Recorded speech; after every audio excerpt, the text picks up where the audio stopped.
afternoon, everyone. Good afternoon. Thank you. Welcome. Welcome, everybody, to the University of Massachusetts Lowell. I want to thank you. I want to thank all of you for being here today, and a thank you especially to our candidates who are going to be here today. UMass Lowell is very, very proud to be the host of this debate.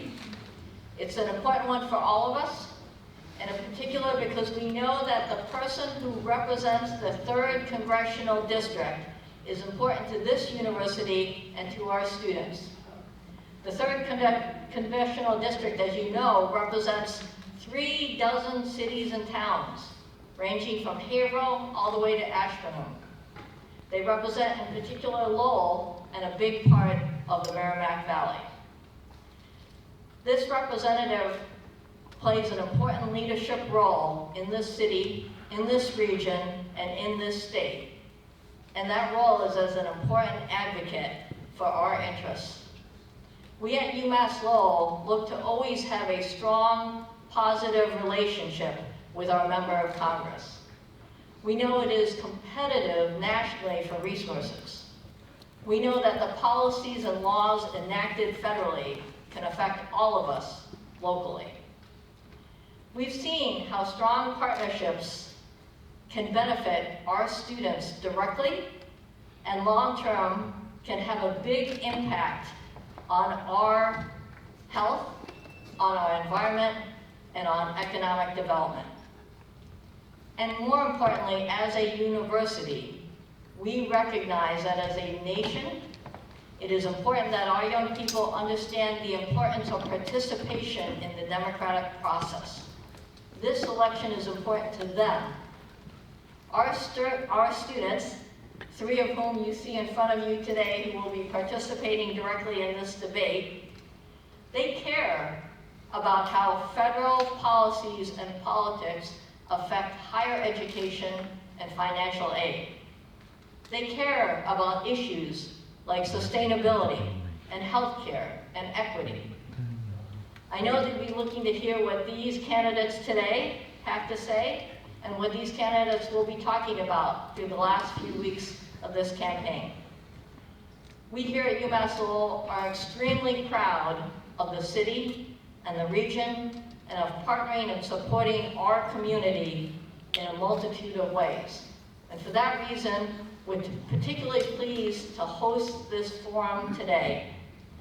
And now, I'd like to introduce your moderator for tonight, John Claverius. John is an Associate Director of the UMass Lowell Center for Public Opinion and is a professor in our Political Science Department. And his expertise, appropriately for tonight, is American politics and political methodology. John?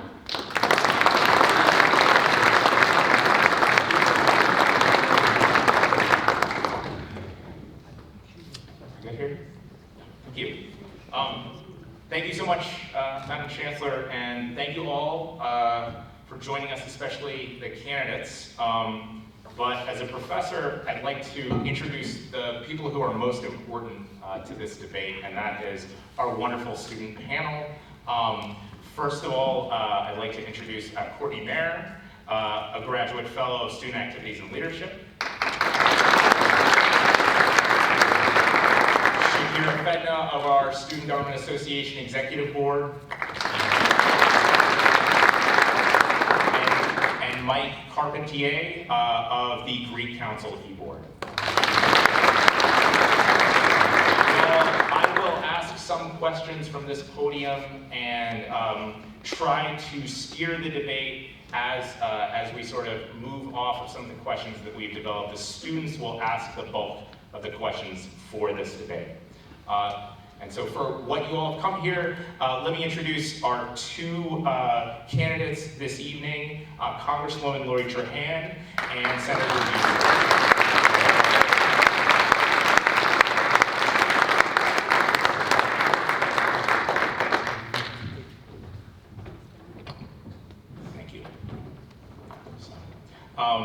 The coin tosses determine the order of opening statements, and each candidate will give an opening statement of 2 minutes each, I believe.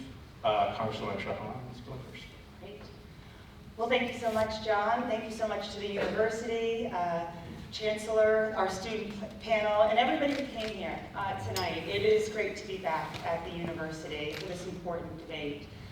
So it has been an honor of my life to serve the constituents of the 3rd Congressional District. As many of you know, I grew up right down the road in a family that lived paycheck to paycheck. My dad was a union iron worker. My mom, she juggled several part-time minimum wage jobs while helping raise my 3 sisters and me. And I know, and I think about every day, what the rising costs are doing to families like the one I grew up in. We could not have afforded a 40% increase in any one of our bills. It would have been devastating for our family. And that is why, in the depths of the pandemic, I worked hard and passed relief to come to our workers, to our families, to our small businesses, getting shots in arms so that we could reopen our businesses and reopen our schools and get kids back in the classroom where they belong. It's the reason why we passed the bipartisan infrastructure law, so that we could finally replace the North Bridge, which many of you, I'm sure, had to travel over today, and clean up the Merrimack River, which is right now in jeopardy because so much raw sewage is flowing into it. But we didn't stop there. We passed laws to decrease the cost of health care in this country and decrease the cost of prescription drugs. I look forward to continuing that work. Quick indication on the timer. The timer will ding at 30 seconds and indicate on a yellow light, and then the second, louder, more irritating ding will indicate. So I can keep going? Yeah, please get 30 more seconds and there you go. So we know we have a lot more work to do. We have a lot more work to reduce the costs for hardworking families who are struggling to make ends meet. But I'll tell you, I wake up every day with the lens of hardworking families in my mind's eye to get to work around the clock to make sure we're putting them in a better position for themselves and their families. And I'd be honored to continue to do that work. Thank you.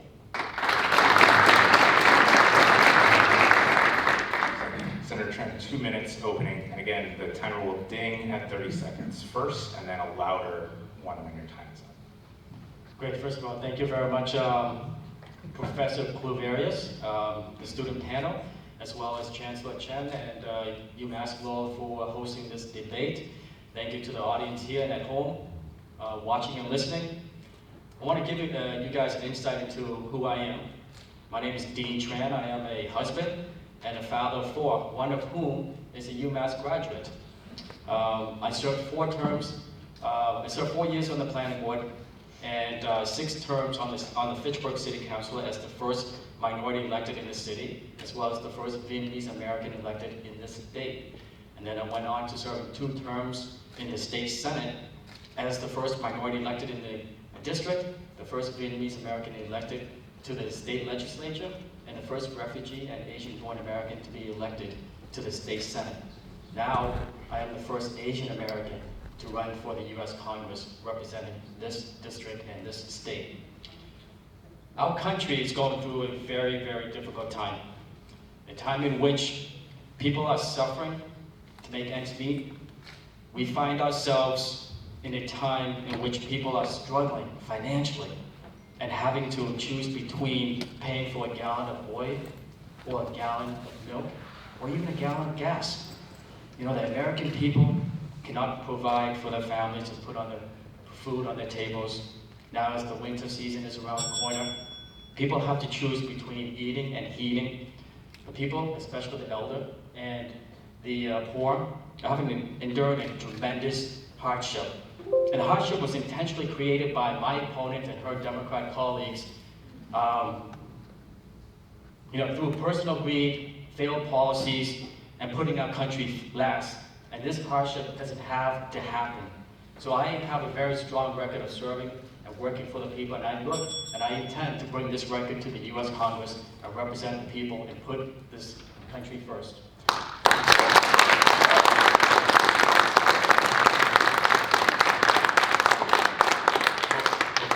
Before we get to our student questions, I have to say, as a professor of political science, I hate that I have to ask this question, but it is Democratic accountability depends not only on having free and fair elections, but also that elections have a clear winner and loser, and that the loser consents to the outcome of the election.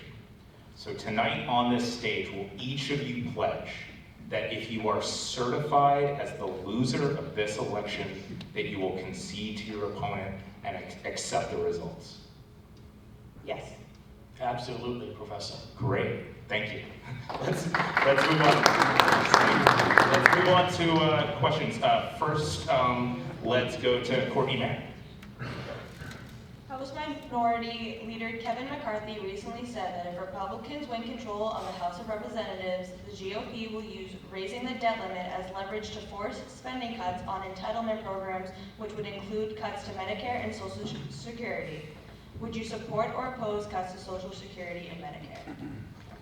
Senator Chen, let's go first. Well, thank you very much for that question, Courtney. No, I do not support making cuts to Medicare or Social Security, because I know a lot of people who are on fixed income, and they depend on Social Security. As a matter of fact, the latest increase of 8% to our recipients who are receiving Social Security, I support that.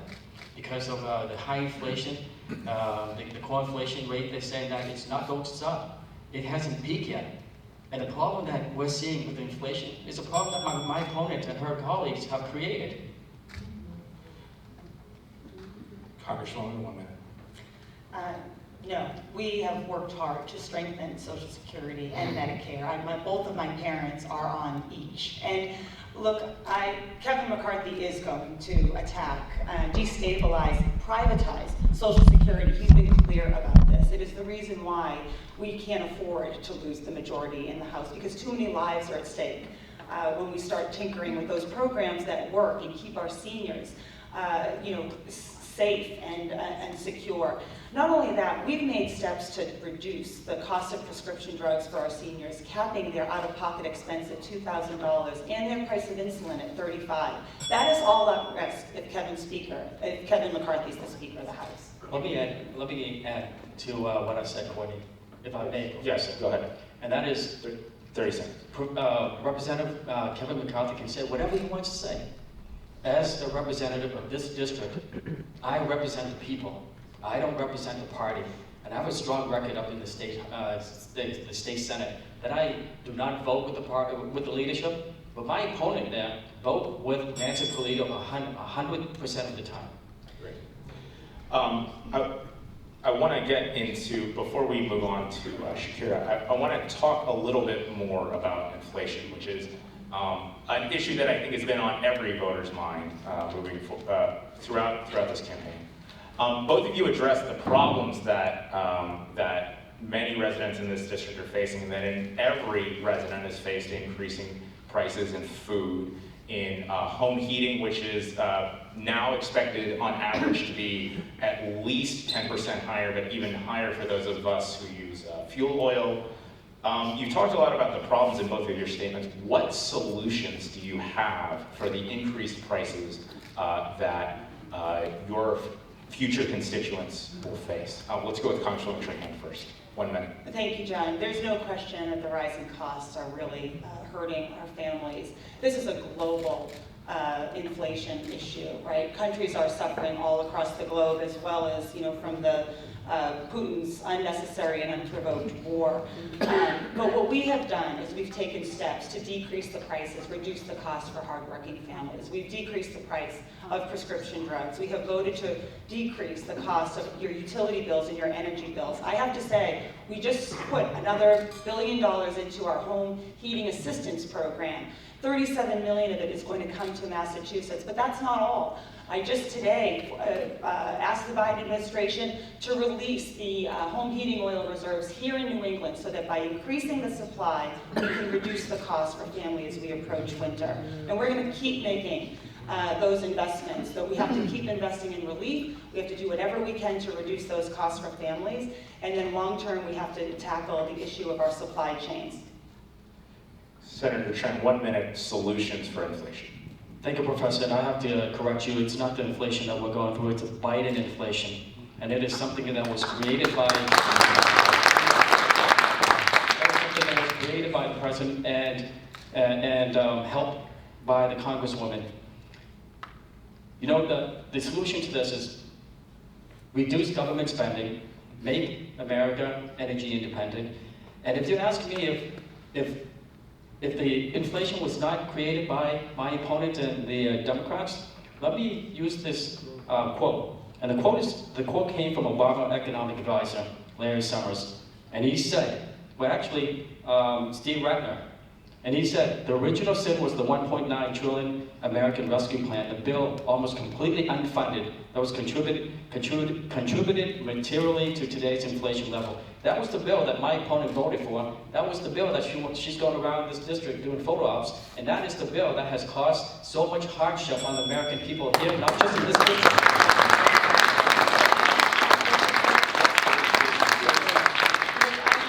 To say Bidenflation, right? I mean, everybody wants to have a buzzword and have some catchy phrase as they head into election season to incite fear in folks.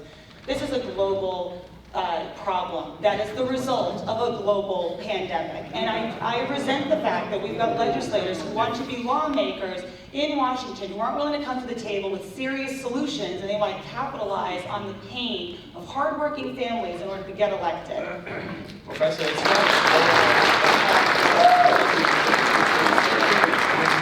Professor, this is a very important issue, and it's an issue that is affecting everyone's lives, not just in this district, but it's across the country. It's not a global inflation. It's an inflation that was created by our President Biden and you. And you know, it's an inflation that was caused by your failed energy policies.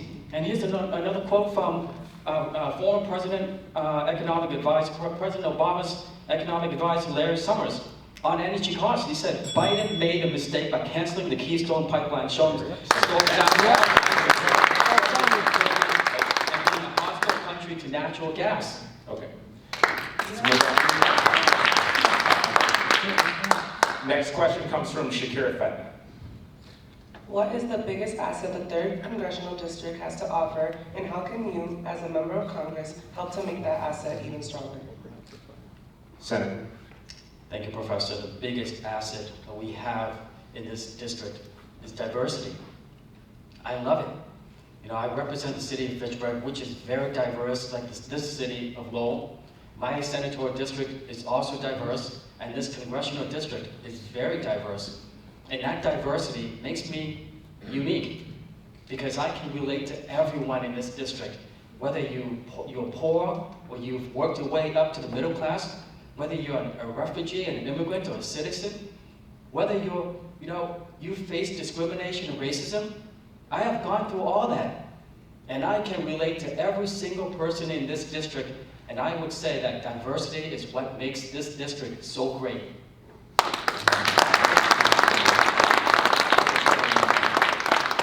Thank you. Well, clearly the greatest asset of the 3rd Congressional District is its people.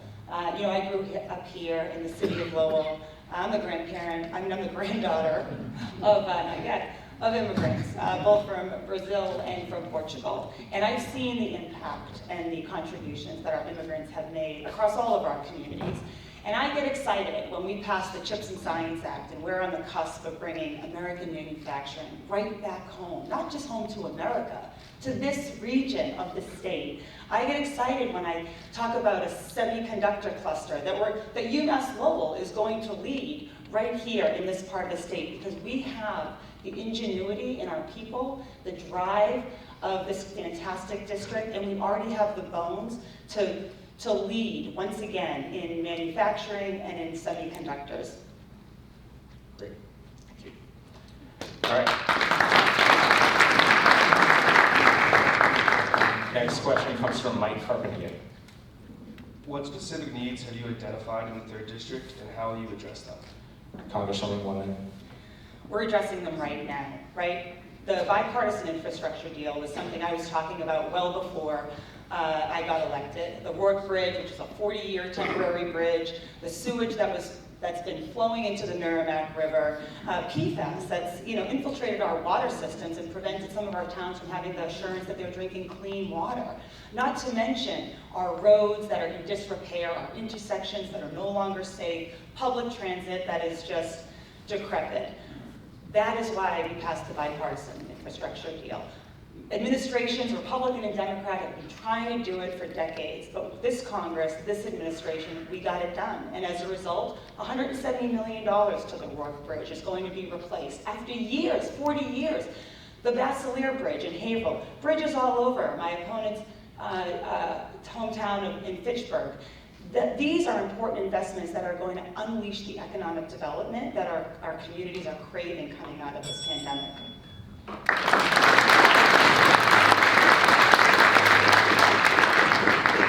Senator Chen, 1 minute.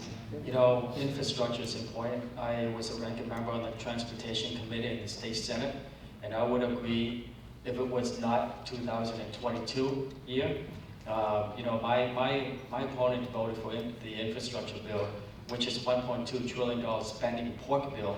Only a fraction of that went to infrastructure. Now, the most important thing, the most important issue right now to the people across the district and across the country is inflation, making sure that people are able to work, provide for their families, put food on the table, make sure they're able to pay their bills, pay for fuel. Winter's around the corner. And we're seeing electricity going up 64%, 164% from your National Grid and Unitil. How the hell are they going to pay for that? We need to focus on those issues and make sure that they can help themselves. 30 seconds, Congresswoman. We had 19 Republicans in the Senate join us on the bipartisan infrastructure deal because it's a smart investment. When Dean Tran was a state senator, he would call me begging for money to repair Route 2, right? To not vote for this bill, frankly, is disqualifying to these communities.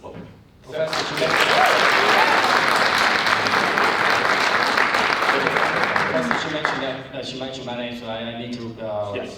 respond to that. The infrastructure bill is $1.2 trillion. 550 goes to the infrastructure, but only $110 billion went to roads and bridges. Now, my opponent, Congresswoman, I did call you. Thank you very much for reminding me, because I called you regarding the work in the Route 2 bridge, and you did nothing in the infrastructure bill. Excuse me, I don't know if you saw this, but the governor sat with me at the university here to announce that $170 million is going to replace the road.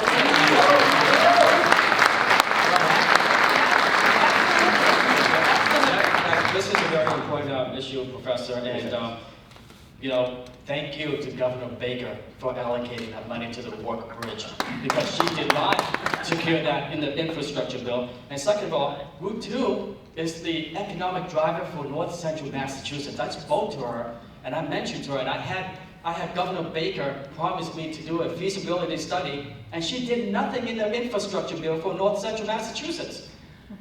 First of all,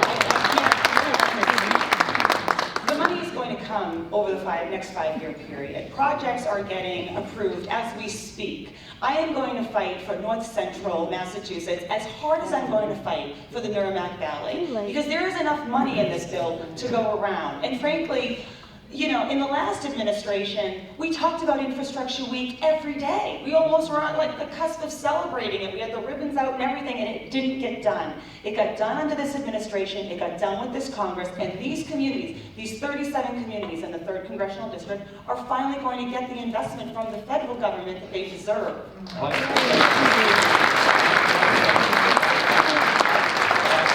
Congresswoman, thank you very much for whatever you did. I promise to work even harder than you.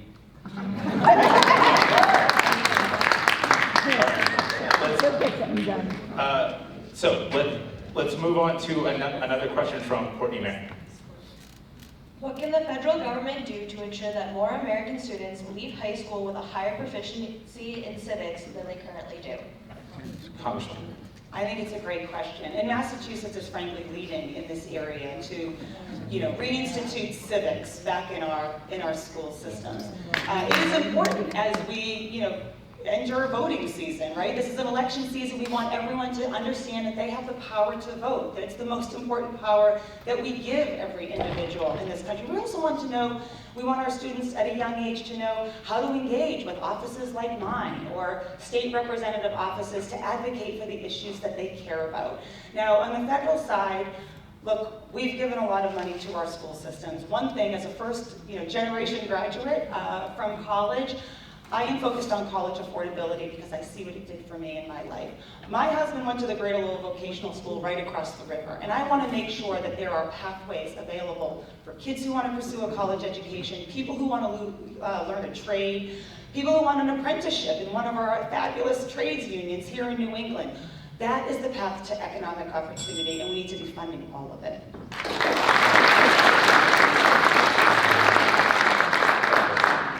Thank you, Courtney, for that question. Saying one thing, but doing it is another. Because in the state senate, I've done it. I've worked with my colleagues in the state senate to pass the civic bill, which allows the teaching of civics in our high schools. One of the things that I made sure was that when we're teaching civics, that we teach it unbiasedly. And I'm very proud of that fact. And if I'm elected to this U.S. Congress, I'm going to bring that record to the U.S. Congress and to make sure that on the federal level, that we continue to make sure that our school will teach civics to our students. So before we move on to another student question, I have a question for both of you. The members of Congress have already proposed in the House a ban on all abortions at the 15th week of pregnancy. And I can tell you that as a pollster, initial evaluations of that ban suggest that it is somewhat popular in the country, though most likely less popular in this district. Would you vote yes or no on that ban? Senator. Thank you, Professor.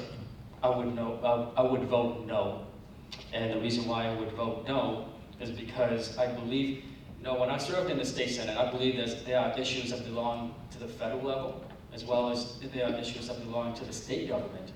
And abortion is a very invasive medical procedure. That should be left up to the patient and the healthcare provider to decide. But the regulations, including healthcare regulations, should be left up to the state to decide. And to answer your question, Professor, no, I would not agree with that. Congresswoman Tran, 1 minute. Well, of course, I would not vote on a ban. I voted much the opposite to codify Roe in the week after the Dobbs decision was issued by the Supreme Court. A decision that my opponent actually celebrated, and by the way, didn't vote for the Roe Act here in Massachusetts. This is why the stakes in this election are so high. Rest assured that while we have the right to abortion care here in Massachusetts today, if the second we have a majority and Republicans from Mike Pence to Lindsey Graham are saying it over and over, there will be a federal ban on abortion, which will no longer make us safe in the state of Massachusetts. I am the mother of 2 young daughters. And I have to tell you, I wake up every day thinking about how they're living with less rights, or could be living with less rights, than I grew up with. That is wrong. We are taking our country backwards. We must codify Roe, and I would like to just know if my opponent would codify Roe. We took that vote on the floor, and we're likely going to take it again. 30 seconds.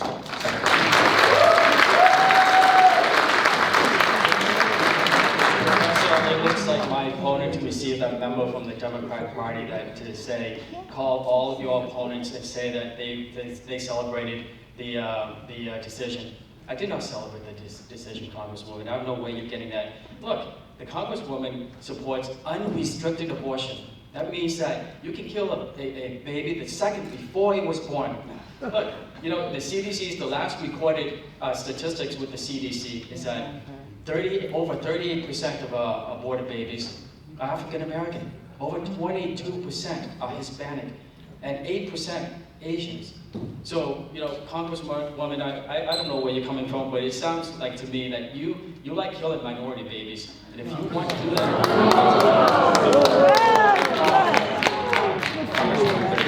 yeah, you pressed a line there. So I am the only person on this stage that has actually had a baby, and had a miscarriage. That by denying life-saving abortion care, reproductive care to women, you are putting women's lives at risk. Women deserve better. The people of this district and the families of this district deserve better.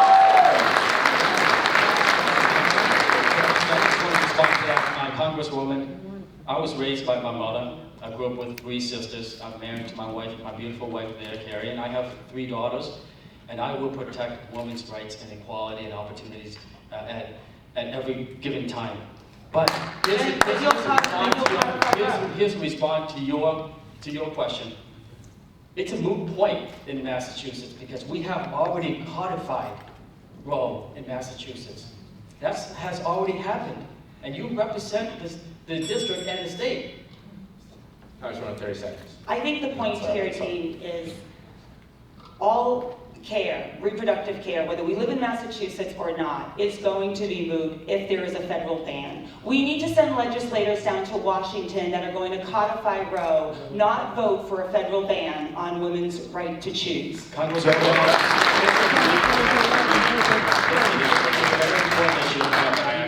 we need to move on. We need to move on. Shakira. With the sharp rise in inflation driving up the cost of living in almost all areas, what do you believe a fair rate would be for the federal minimum wage? Senator. what was the question? With the sharp rise in inflation driving up the cost of living in almost all areas, what do you believe a fair rate would be for federal minimum wage? Well, that's a hypothetical question that needs to be looked at. You need to have data to support any kind of increase in the minimum wage, especially on the federal level. We saw when they increased the Social Security by 8%, they didn't do it blindly. They did it because they looked at the cost of living, they looked at the current rate of inflation. They also looked at, they forecast the future of the core inflation rate. And they came with the 8% for Social Security. The same thing that we need to do with the federal level minimum wage. But we have to be very careful because every state is different. You can't compare Massachusetts to some state in the Midwest. You can't compare Florida to some state in the Northwest because economically they're different. So if you set a standard federal increase in minimum wage, it may hurt a state or it may help another state. So we have to be very careful. We have to look at the data before we do that.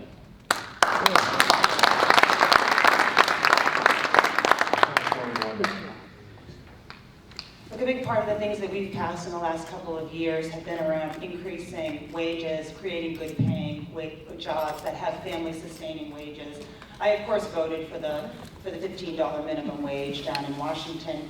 And we have to do more. We have to keep pace with inflation, just like we do for our seniors who are on Social Security. We have to make sure that we're giving the types of benefit that allows them to stay out of poverty, which is the reason why Social Security was put there in the first place.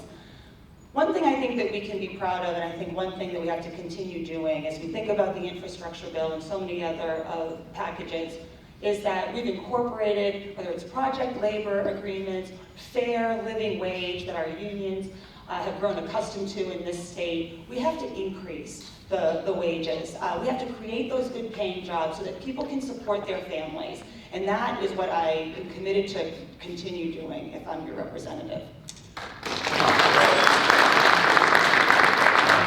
Let's move on to our next question, Mike Carpentier. How will you work to build productive relationships across party lines? Congressman. I do that every day. I sit on the bipartisan working group, which is an informal group of Democrats and Republicans who get together for breakfast every single Tuesday. We work together, rank and file members working on issues. It's where I've gotten the co-sponsorships from Republicans to pass the MAID Act, which ends the stigma for getting the care that folks need for substance use disorder and getting medication-assisted treatment. I've worked with Republicans on sewage, on retirement savings, and I'm going to continue. I mean, look, there is common ground to be had in Washington. You have to have those conversations. You can't be just giving the Fox News talking points every day, walking around and causing division. You've got to get together in a room and solve problems. And that's what I've done since I've been in Congress, and I'm going to continue to do that because that's the way we heal our country.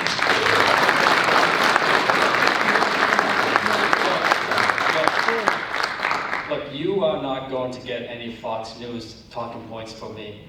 but would you prefer Fox News talking points or CNN talking points? I will put my bipartisan relationship record in the state Senate up against my opponents any day, because I have a record of working with people across the aisle. She doesn't. She voted with Nancy Pelosi 100 times. She supported Joe Biden 100% of the time. You know, I have a private sector experience where I've managed people and projects across the world. And I've communicated and interacted with people of all different backgrounds.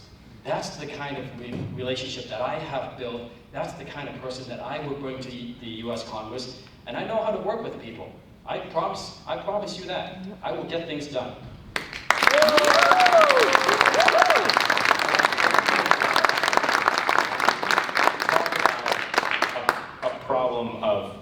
On the problem of bipartisanship, one of the things that we're increasingly faced with in this country is a division between agreement on basic facts.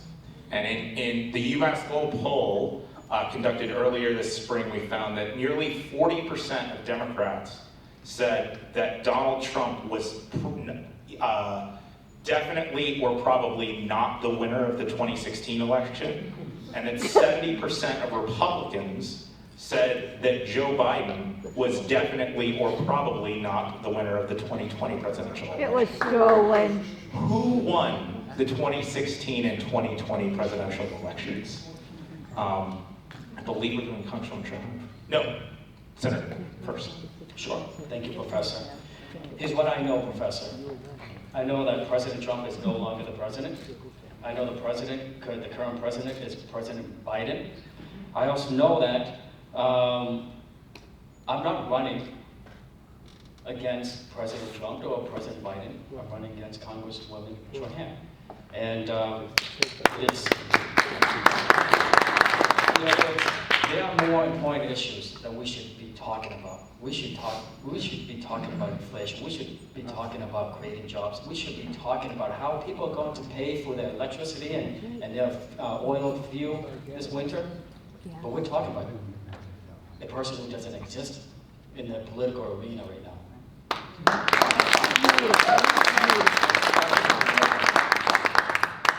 I'm happy you asked the question, and I'm happy you opened up with the question of whether we would accept the results of this question, but it's a really sad question that we have to ask in these times, isn't it?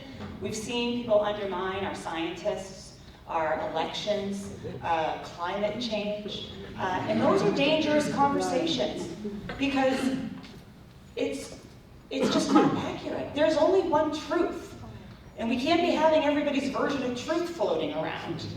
I've been working to hold big tech accountable with my Republican colleagues so that we stop the spread of disinformation and misinformation. Disinformation that led to an attack on our U.S. Capitol. I was there that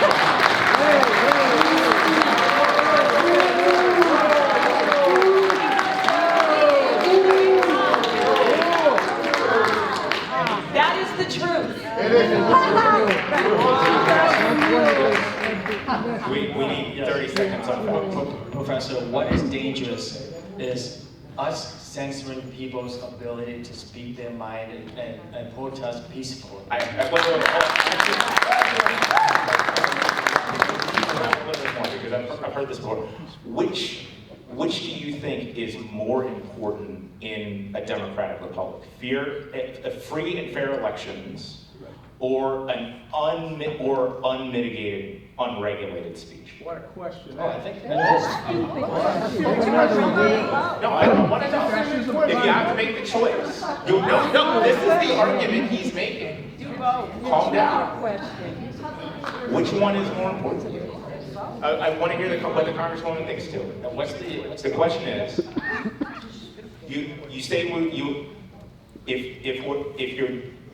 which one is more important to you? A set of free and fair elections, or an environment of unregulated speech? False Which one choice. What's that? I'm asking you.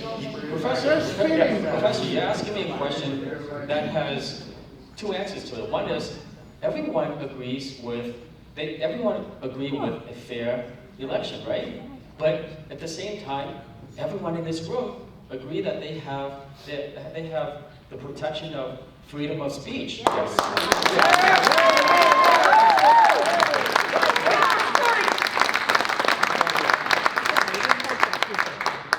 We have freedom of speech in this country, and it must always be protected. This is what can't be protected. Insurgents marching up the steps of the Capitol to stop our electoral process. It is a threat to overturn our government. And the best thing we did that night, the brave men and women who endured that attack, they marched back into that Capitol over broken glass and they certified our election.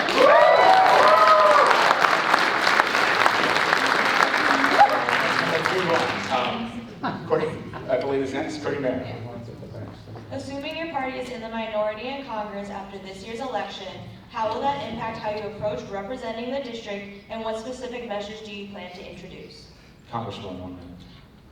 Thank you. I'm going to approach the job the exact same way. First of all, my job is here in the district. I move around my district all the time, and I listen to people. I don't get my priorities from CNN or Fox News or talking points that come from way up on high. I get my priorities and my agenda from people in this room, everyone, not just the people who vote for me, all of you. I listen to everyone. It's the reason why I'm fighting for mental health care in our country, to fight the opioid epidemic. It is what informs my legislative agenda. And so I'm going to keep reaching across the aisle, working with people that might not expect me to come and seek them out, so that we can find solutions to today's biggest problems.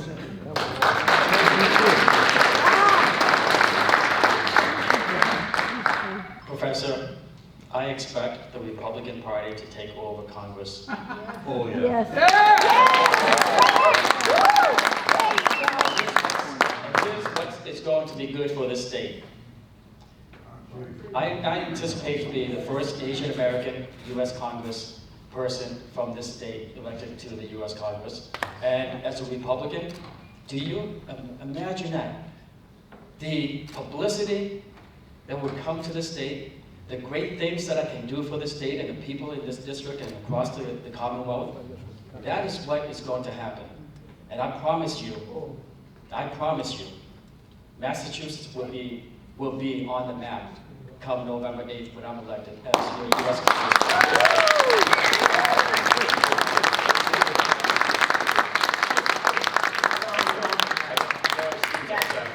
Excellent questions, but I know this one isn't in the stack because I read them before.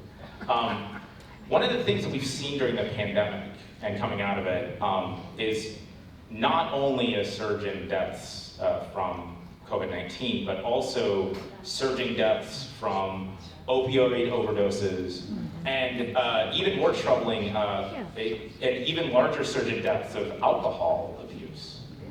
How will you address these broad crises of public health as a congressman? Senator. Professor, that's a great question. And I think one of the things that we need to look at is also involving the tremendous amount of fentanyl that is entering our country through our border. And we have a border crisis right now that is allowing, and my opponent has done nothing, has allowed close to 4 million illegal immigrants into this country.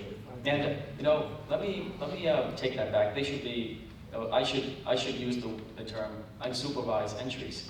And at the same time, there has been well over 200 million pills of fentanyl coming to this country, and that translates to close to 300 people dying of overdose on a daily basis. That's a crisis, and we need to solve that. And if we don't solve that, that is going to become an epidemic that's going to increase the rate of suicides.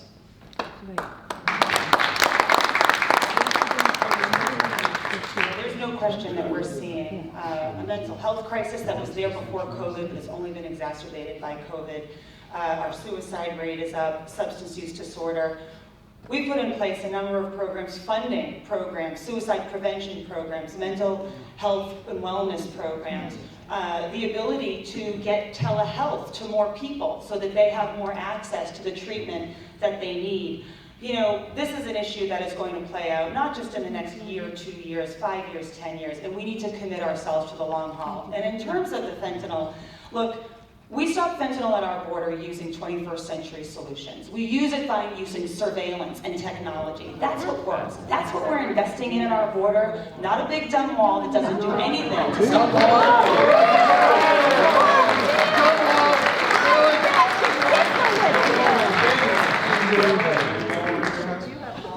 Professor, Do you want 30 seconds? 30 seconds. Everything that the Congresswoman just said, I've done it all in the state senate. I've supported mental health. You know, we've increased funding to facilities to provide mental health care to people. We've created many programs, but you have to root cause the problem. The root cause is to prevent fentanyl from coming into this country. And you have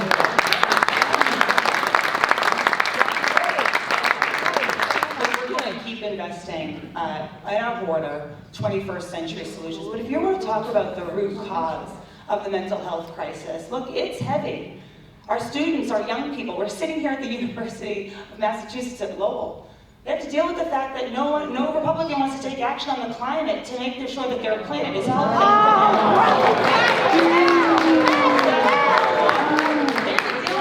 Their rights are being taken away systematically, and the women might have the right to choose someday. They have to deal with the fact that our democracy is under attack by election deniers. So we do have to get to the root cause of mental health. Thank you for bringing it up.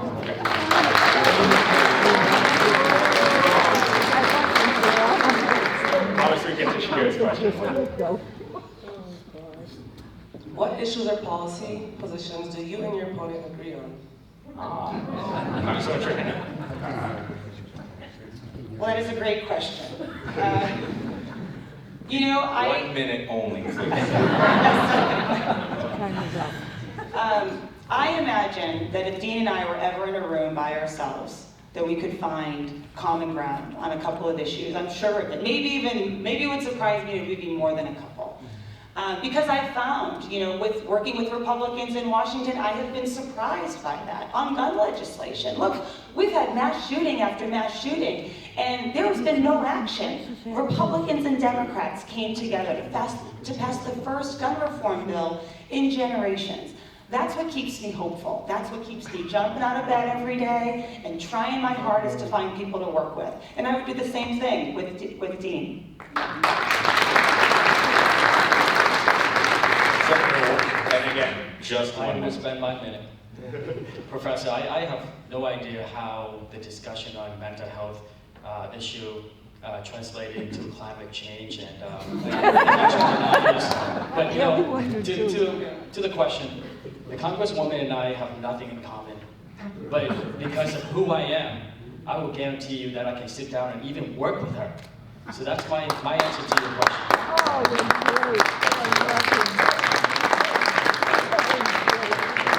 Vice President Ye. Cannabis is legal for adult use in 19 states and for medical use in 36 states. Massachusetts has seen more than $3 billion in adult use marijuana purchases since the market came online in November 2018, generating $170 million in tax revenue. It is expected that legal cannabis sales will reach $33 billion in the U.S. by the close of 2022.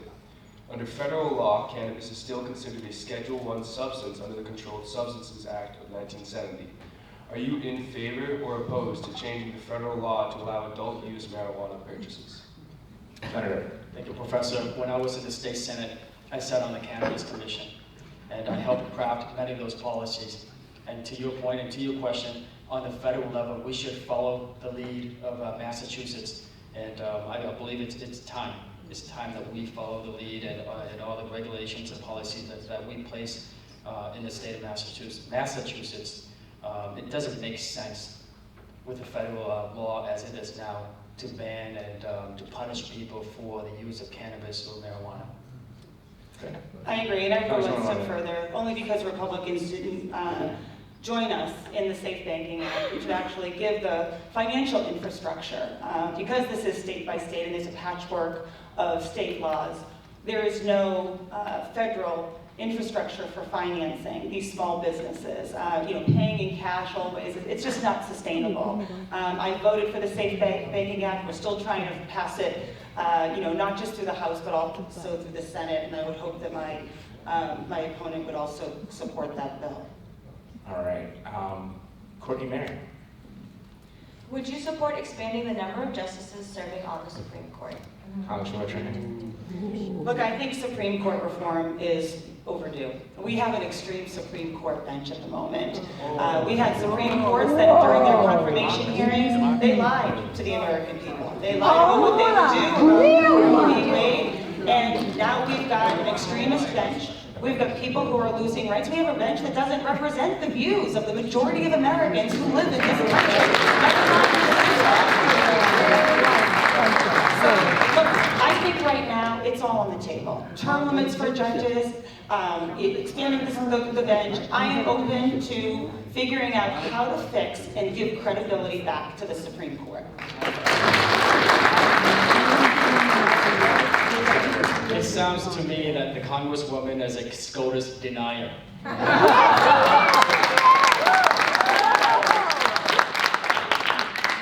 When the Supreme Court had the majority of Democrats or liberal leaning, I wasn't mad. Nor am I mad now. It just happens. So I think the number of Supreme Court justices is fine. Yeah. I wouldn't change it at all.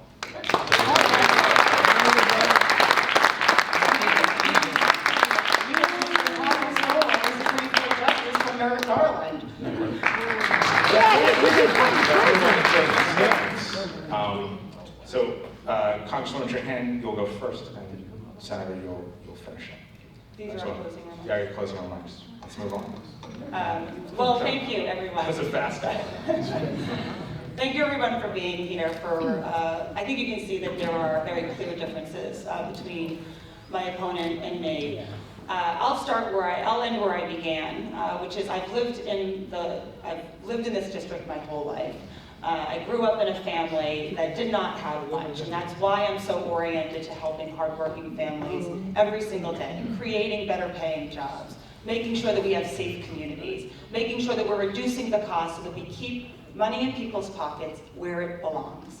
I have a track record on this. The infrastructure bill is going to create great jobs on every level of our economy. The CHIPS and Science Act is going to fund K-12 STEM programs so that we prepare our young people for the jobs of the future while we bring American manufacturing and semiconductors back to the United States. We have a lot to be proud of. The Inflation Reduction Act, which is the biggest climate change policy in generations. Finally, accelerating us. You want to talk about energy dependence, getting us off of fossil fuels and moving us to clean energy while creating more good jobs that Massachusetts is perfectly situated to do. It has been an honor to represent you in the Congress, and I humbly ask you for your vote on November 8th.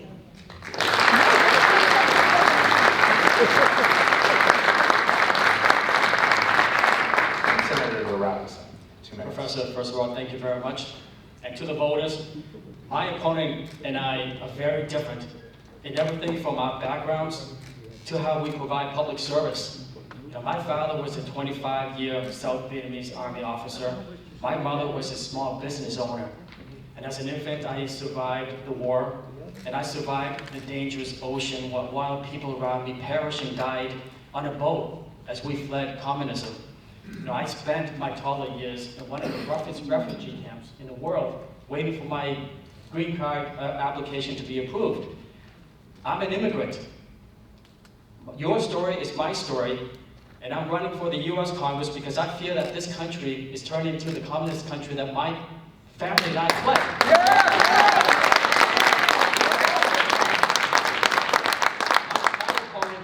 And her Democrat colleagues have taken control of your money, freedoms, and life. And they have destroyed our economy, your future, and they are on the path to destroy our great nation and the American dream. Now, we are living in a very challenging time created by them. But we can fix all this. We can reduce inflation, lower oil and gas prices, put America first, not China and Russia, put Americans first, not illegal immigrants, support our law enforcement and public safety, and protect parental rights and your constitutional freedoms. And when we do that, we are going to make America safe. We are going to have a strong economy. We are going to make sure that the government is accountable to the people, and then we are going to build a future based on freedom. And if you have had enough, I ask you to join me and make history, and I would be proud and honored to have your vote, because I'm the only candidate here that will protect your life, liberty, and happiness.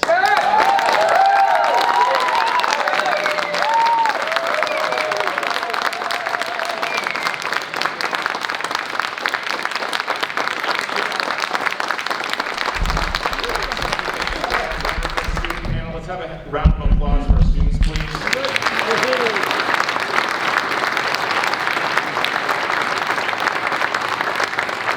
I want to again thank you all for joining us, and thank the Chancellor and the University for hosting this debate.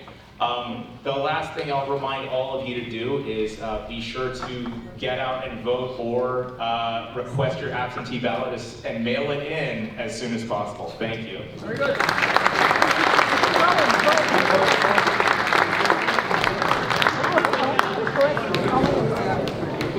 Hey, we're going to have pictures over here.